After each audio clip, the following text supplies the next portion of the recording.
The world is changing. Inspiration is everywhere. It has never been so easy to connect, share, and bring people together. We're learning from others and finding the best in ourselves. Challenging our beliefs. Sharing our vulnerability. Overcoming our fears. Transforming ourselves so we can transform the world. How far can we go? This is London Real. I am Brian Rose. My guest today is...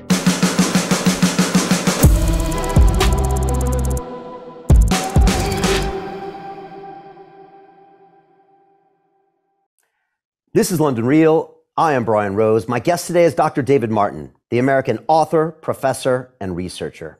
You are the founder and CEO of MCAM, which provides research and advice to over 160 countries regarding finance, patents, and trades.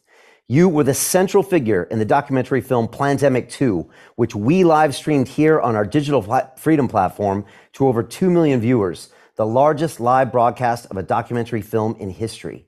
In the movie, you expose the elaborate web of deception and lies by governments, corporations, and regulators that caused the COVID-19 pandemic. And you also appear in the latest installment, Plandemic 3, The Great Awakening.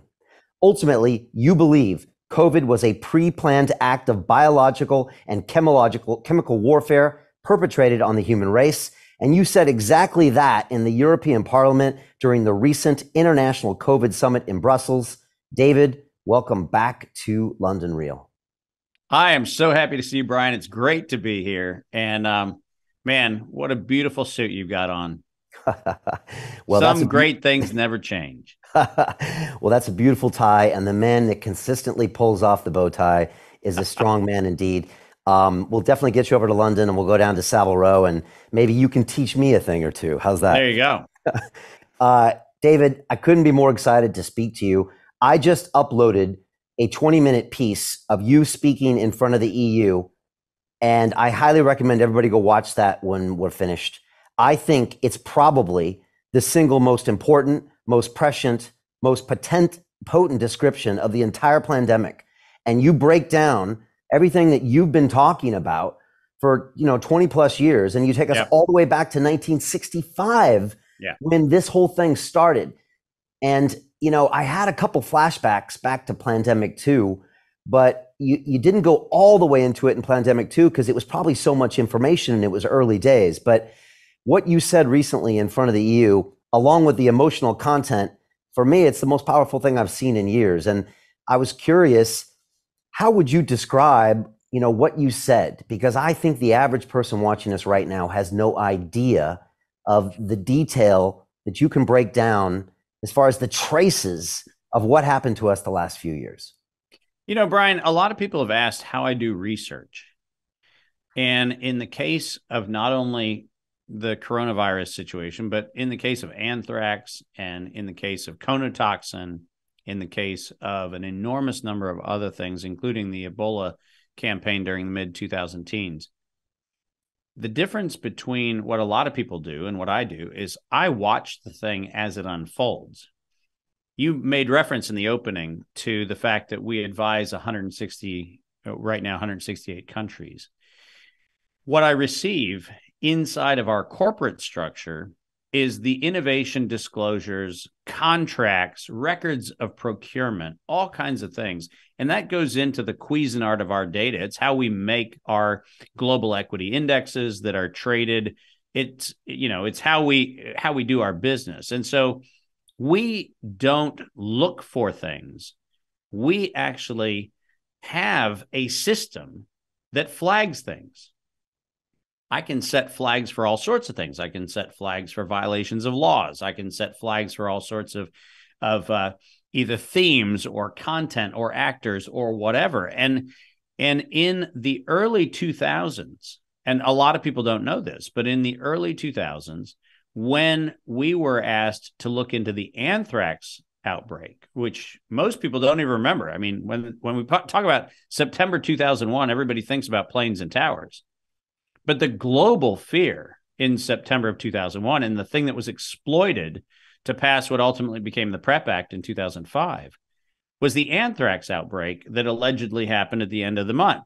And because of the cognitive dissonance of did planes really fly into towers, people forget that the real terrorist attack was actually anthrax.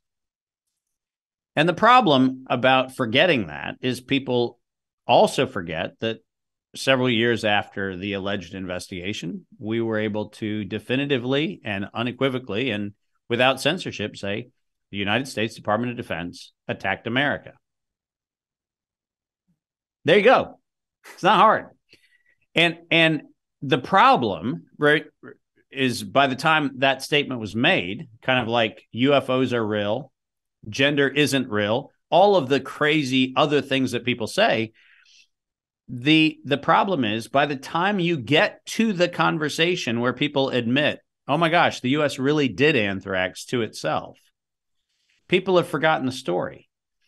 And so in many respects, COVID is amnesia 2.0. That's how we should describe it, because this was another US did it to itself, right? And the Wall Street Journal just this past week, and this part cracked me up, through this amazing FOIA request, which allegedly was something they fought long and hard for. You know what they found? What you and I talked about nearly 3 years ago. But if you're looking for the whodunit as a forensic investigator versus you're observing the crime as it unfolds, you have two very different perspectives. And what I really did at the EU Parliament is said, hey, slow the tape down. Let's get all the facts on the table. Coronavirus, COVID-19, the whole thing was premeditated. It was murder. It was active terrorism by a state against the world. Let's call it what it is.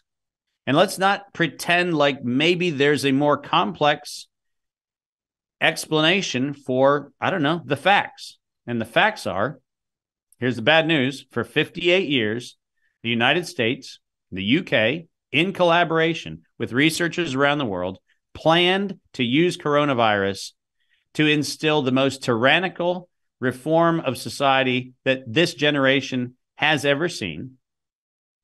And they did it purely premeditated to make sure that we were cowed into submission.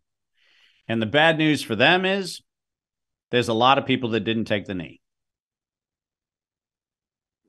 It's just incredible when you start going through the dates, you know, and maybe just take us back to some of these dates, 1965, 1967, 1990, where these events, and when you do it, it's like watching a train wreck in slow motion.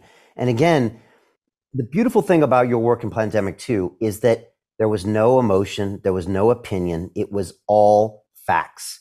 It was published documents where you can literally show, and as you walk us right up to 02 and right us up to 2020, you literally have specific mentions about exactly what's going to happen.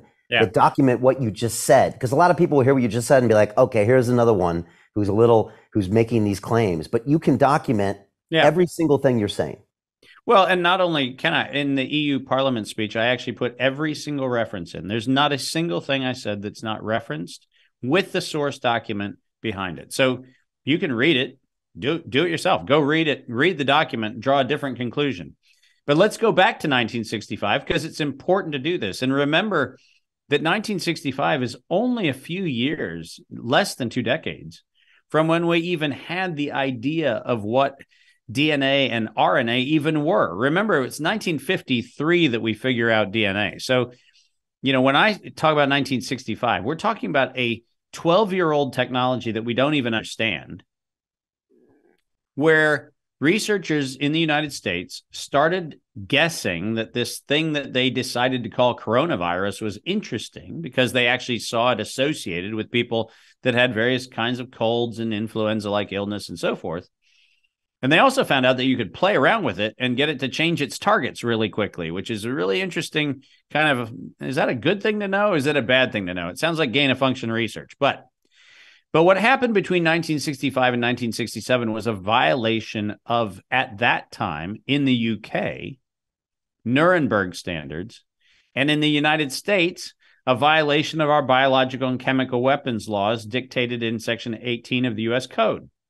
What specifically we did was we took what was allegedly pathogen samples from the United States, and in 1967 and in 1968, we infected Britons who were healthy. Just let that chill just for a minute, like a rosé on a hot summer afternoon, right? That's a, oh my God, what did you just say? I said it. We broke the law. We knew that we had something that made people sick. We shipped it from the United States to the United Kingdom, and the United Kingdom infected British citizens with a U.S. pathogen, allegedly to see if we could do it. Now, by the way, in 1967 and 1968, nobody in Great Britain was sitting there going, I wonder if we've got a treatment for it. They were first trying to see if they could infect people with the thing, right? That's kind of an important point to make, because the waiver of biological and chemical weapons laws in the United States and the waiver of the Nuremberg standards in the UK are based on whether you're doing research for the purpose of benefiting therapies, not seeing if you can infect people. And this is one of those little nuances that if anybody bothered to read the law, they'd go, oh my God, what he's saying is actually true. We can research for the purpose of treatment, but we cannot research for the purpose of going, what if we can take a biologic sample from the United States and make people in the UK sick? And that's 1967, 1968. That's not kind of, a couple weeks before COVID. That's before most of us were born. Not me, not you, but most of the people who are watching. This is before you. And what's important about that is if you go back and you look at the research, and this was primarily the United States and the UK, primarily throughout the 70s, going into the early 80s, what they found was that this crazy thing that they had labeled coronavirus was engineerable to all sorts of specifications. You could make people sick. You could target different tissue. It was kind of a Darwin's grab bag of what you could do with the thing. And then in the 1980s, farmers, and specifically farmers of pigs and breeders of dogs, started realizing that this coronavirus thing that they were talking about was associated with gastroenteritis in little baby pigs and little baby dogs. And so there was a move in the 80s to see if there was a way to come up with a vaccine. And in 1990, a company that none of us have ever heard of, might start with a P, might be followed by another consonant, but a company that allegedly was, a master of no expertise at all in coronavirus, decided to patent a vaccine. And what's important about the vaccine that Pfizer patented in 1990 was it was RNA for the spike protein. So when I hear somebody come along and tell me that they had Operation Warp Speed, this rapid discovery of the way we're going to inject people in 2020, I sit back and go, Warp Speed. That only took 30 years of failed trial after failed trial after failed trial, which included as recently as 2018, a series of publications that said coronavirus and the vaccine concept cannot coexist. And they cannot coexist because the coronavirus model had been so manipulated, so contorted, so subject to gain-of-function research that you could never get a vaccine to immunize a population against infection with this thing. It would have never been possible. And by the way, for everybody who does the follow the science mantra, the science unambiguously says in thousands of publications, proceedings, and patents Vaccines do not work on coronavirus. That is the science. And by the way, nothing about COVID-19 has changed the science, because we now know that every injection that was ever given to anybody failed to stop infection or transmission at all. So my little observation about the 30-year scientific history is unfortunately backed up by the fact that even this go round, we haven't been able to immunize the population against anything. And so, Brian, the point of all of this legacy is that it was 30 years and it was Pfizer. It wasn't another company. It wasn't GlaxoSmithKline. It wasn't Sanofi Aventis. It wasn't those. It was Pfizer who had a mandate from what became World Health Organization, Bill and Melinda Gates Foundation, Gavi, the NIAID, all of the DARPA funding. Pfizer was the lead horse in the race because they, in fact, owned the race. So is it a surprise that Pfizer is allegedly a dark horse in 2020 that comes out with this instantaneous ability to respond to something that they had 30 years of failed trials to produce and never once succeeded? You know, these are things where, unfortunately, the evidence is self-evident. It's just mind-blowing, these facts. But it gets even better with your narrative. Walk me through, say, another 10 years, especially as we get up to 2002, and some of the stuff going on in Chapel Hill, because this story gets even more interesting. It's kind of like the Bible. It gets even more interesting. Yeah, well, so 1990, we find out that dogs and pigs still get sick. And in fact, when you inject them with the Pfizer vaccine, they die. So there's that problem. And it's really unfortunate, by the way, if a side effect of a thing that's supposed to make you healthy is death, it does feel a little awkward to try to pitch it as a solution. And not surprisingly, Anthony Fauci, because by this time, you'll recall, in the 1980s, he got the National Vaccine Injury, the National Childhood Vaccine Injury Act passed 1986 with President Reagan. And if we go back and look at what his dream was, in fact, he stated it, he misspoke on camera. He said invariably within his career, he meant inevitably, but invariably within his career, he was going to produce a universal vaccine. He was going to try to use HIV scare back in the 1980s to be the animating impulse to get the public to fall for a universal vaccine. And he thought, and researchers at the University of North Carolina, Chapel Hill verified, that you could take the coronavirus model and use it as a vaccine vector. Now, let me unpack what that means, because a lot of people don't know what that term means. Because of the nature of the product that we call the coronavirus, and I'm not going to get into is there or isn't there. What I'm saying is the object identified as coronavirus has a series of proteins on the outside of it which actually connect with the cell. And that instructs the cell to allow the contents of that thing to actually get into the cell. Now, what makes that particularly interesting is that because it can be so precisely engineered, if you were going to deliver another agent, whether that other agent was a vaccine, whether that other agent was a therapeutic, if you were going to deliver another agent using this particle, the coronavirus model, as a way to deliver a thing was actually a plausible idea. So plausible that Anthony Fauci in the early 1990s figured out that he was going to use the coronavirus model as a vaccine for HIV. So in other words, you're going to take the coronavirus, put HIV in it, and that was going to be the vaccine. So that's a pretty dark thing I just said.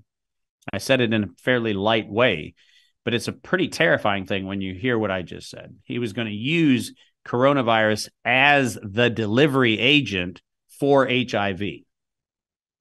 But there was a tiny problem. GlaxoSmithKline and others had this drug called AZT, which was being used to allegedly treat and really kill AIDS patients. And AZT had 7 years of patent life left on it. So what Anthony Fauci did was he actually decided to let the whole HIV vaccine thing go on ice for a little while the 7-year remaining patent life of AZT and the extortionary pricing that came with that patent came at the expense of the lives of AIDS patients.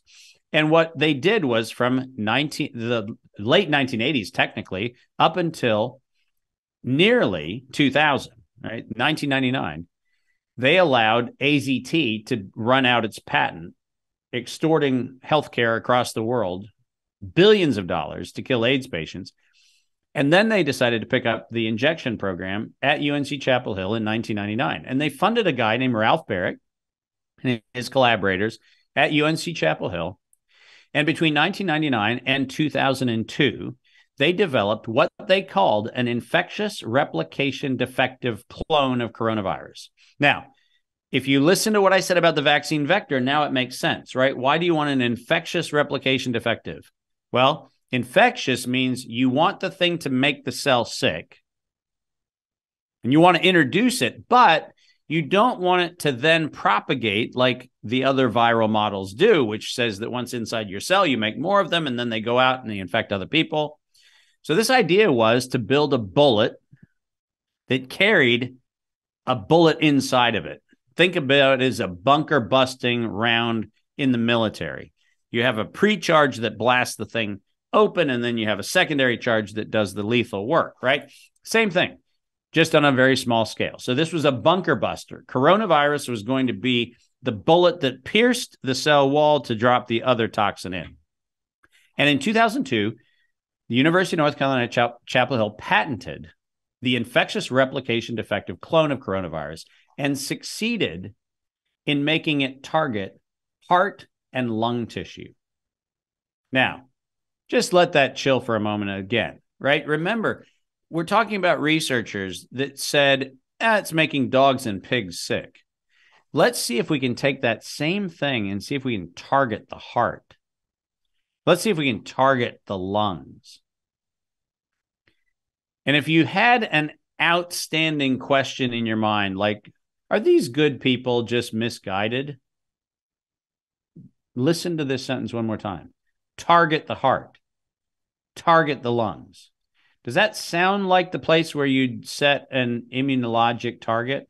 Does it sound like you'd want to go ahead and make sure that vascular tissue and respiratory tissue are your primary target?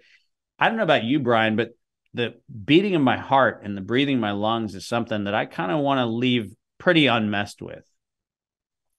But that's not what they did. They actually targeted the heart and the lungs, and they filed the patent on it in 2002. And what makes that particularly important is we did not have SARS 1.0. Forget 2.0. We did not have the SARS outbreak in 2003 until we had already built the bullet and started shooting it. We never had SARS. There was no such thing as COVID-1 or COVID-2. We never had those things. We had a weapon that was dispensed in a population. That's what we had. And by 2003, when the world was allegedly going to fall into the throes of all the pharmaceutical companies that were going to come up with vaccines, which, by the way, 2003, this is important. And every fact checker has tried to disprove this, and unfortunately, the facts are as they have been stated. In April of 2003, the CDC filed a patent on what they called SARS coronavirus isolated from humans. It took them 4 years to get that patent issued. It took them bribing the patent office to get it issued after the patent examiners twice rejected it as an illegal patent. All of the things I said in Plandemic 2. All of the things that are absolutely documented, and all of the things that fact checkers, which, by the way, is the only fact they checked out of Plandemic 2, got wrong. Because the facts are, if you go to the United States Patent Office record right now, you can see that everything I said is absolutely true, and the original documents are absolutely there, as we put in the movie. But here's the point. 2 days after the CDC filed their patent, not got it, filed it. 2 days later, a company called Sequoia Pharmaceuticals, company that none of us have ever heard of, nobody saw the funding for it, nobody's seen anything about it.